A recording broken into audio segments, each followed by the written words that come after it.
Les Tours de France se succèdent, mais une chose semble immuable, la suprématie de Mark Cavendish dans les sprints. Depuis 2008, le champion du monde en a disputé 30, il n'en a perdu que 9. The win I always like to win. It's my favourite race of the year, the Tour de France here. So to win another stage of my career, I'm really happy. Au sein du peloton, Cavendish a beaucoup d'ennemis.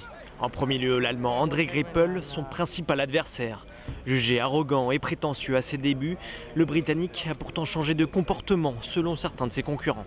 Il s'est bien calmé, hein. C'est vrai que quand il est arrivé, il était un peu fougueux, il donnait pas mal de coups de coude et tout ça. Maintenant, il est beaucoup plus calme.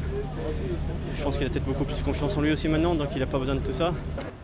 L'une des raisons de ce changement d'attitude, le soutien des 2 femmes de sa vie, sa fille, née en avril dernier, ainsi que sa compagne, une Anglaise jusque-là habituée à poser dévêtue dans les journaux.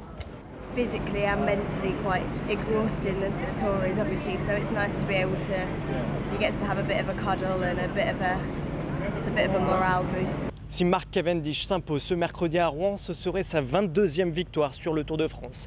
Il est encore loin du record absolu de la compétition, Eddy Merckx avec 34 victoires, mais qu'on le veuille ou non, le cave est déjà dans la légende du Tour.